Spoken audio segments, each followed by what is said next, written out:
Luckily for Alice, the little magic bottle had now had a full effect, and she grew no larger. Still, it was very uncomfortable, and there seemed to be no sort of chance for her to getting out of the room again. No wonder she felt so unhappy. It was much pleasanter at home, thought poor Alice, when one was always growing larger and smaller, or being ordered about the mice and rabbits. I almost wouldn't have gone down that rabbit hole, and yet it was rather curiosity, and this sort of life. I do wonder what can ever happen to me when even if I use my read fairy tales, I fancy what kind of thing that never happened, and now I'm here in the middle of one. There ought to be a book written about me, and there ought. When I grow up, I'll write one. If I grow up, she added with a sorrowful tone, at least there's no room to grow up in here anymore. But then, thought Alice, shall I never get any older than I am now? That will be a comfort, one way, never have to be an old woman, but then always have the less lessons to learn. And oh, I shouldn't like that. Oh, you foolish Alice, he said to herself, how can you learn lessons in here? Why, there's hardly room for you, and no room at all for any lessons book.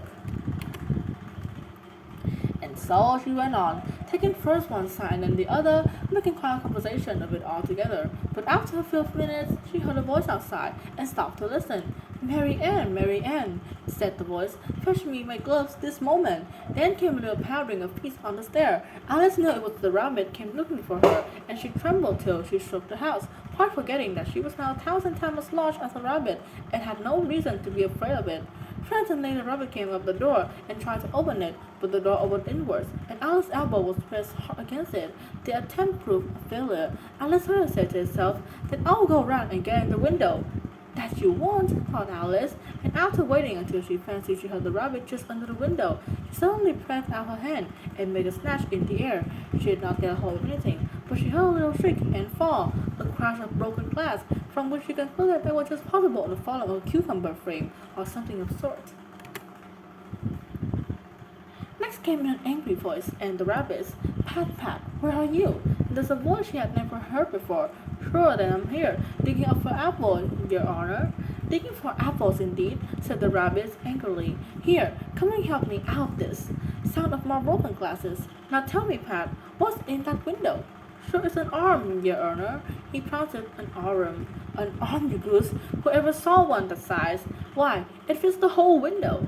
Sure, it does, your honor, but it's an arm for all of that.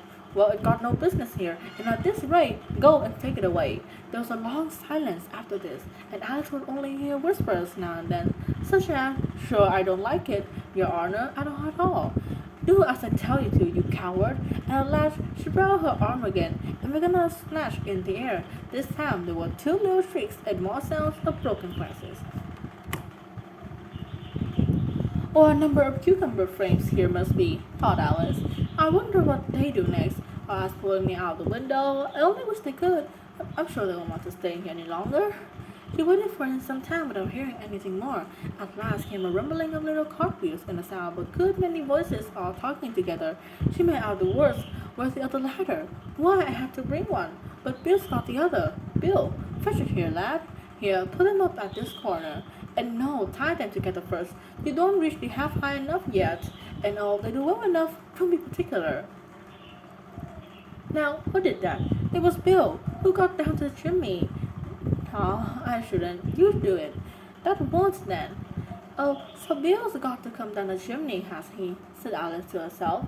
Why, then you put everything upon Bill. I wouldn't be in Bill's place for a good deal. This fireplace is narrow, but to be sure, I think I can kick a little. She drew her foot as so far down the chimney as she could, and waited till she saw a little animal. She couldn't guess what sort of it, scratching and scrambling down the chimney gloves before her, and then saying to herself, this is Bill. She gave one sharp kick, and waited to see what would happen next. The first thing she heard was generous chorus of, there goes Bill, and then the rabbit's voice alone, catch him, you by the ledge, and then silence, another confusion of the voices. However said, Brandy now, don't choke him. How is it, old fellow? What happened to you? Tell us about it. Last came a little feeble, squeaking voice. That's Bill, thought Alice. Well, I hardly know no more. Think, I better off now, but I'm a deal too flustered to tell you. All I know is something comes at me like a jack in the box, and up I go like a skyrocket. So did you, old fellow, said the others. We must burn the house down, said the rabbit voice, and Alice called out loud as she could. If you do, I'll set dynamite at you.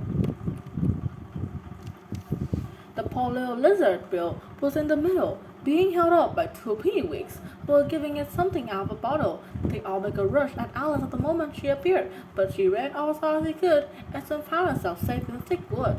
The first thing I've got to do, said Alice to herself as she wandered about in the woods, is to grow my right size again, and the second thing is to find my way back into that lovely garden. I think that will be the best plan.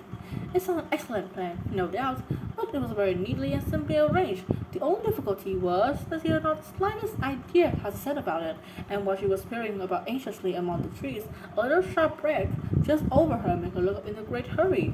An enormous puppy was looking down at her with large round eyes, affably stretching out one paw, trying to touch her. Poor little thing, said Alice in a coaxing tone. She tried hard to whistle at it, but she was terribly frightened all the time, and she thought it might be hungry, in which case would be likely to eat her in spite of all her coaxing.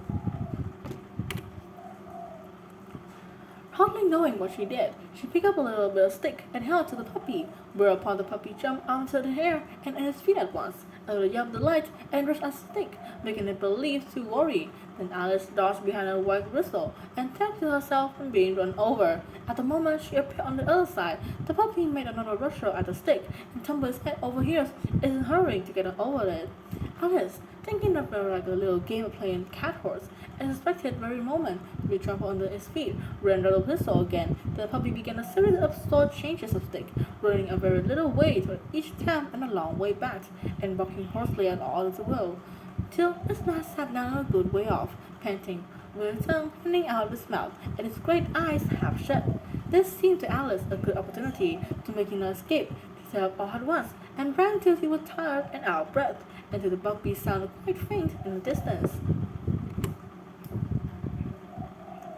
And yet what a dear little puppy it was, said Alice, as she leant against a buttercup to rest herself, and fanned herself upon the leaves. I should have felt like chicken and tricks very much, if only I had been the right size to do it. No, dear, I nearly forgotten that I have to grow up again. Let me see, how is it to be managed? I suppose I ought to eat or drink something or the other, but the great question is, what? The great question certainly was what. Alice looked all around herself at the flower and at the blades of grass, but she did not see anything that looked like the right thing to eat or drink under the circumstances. There was a large mushroom growing near her, the same height as herself, but then she had to look under it, on both sides of and behind it, to occur to herself that she might as well look and see what was on top of it.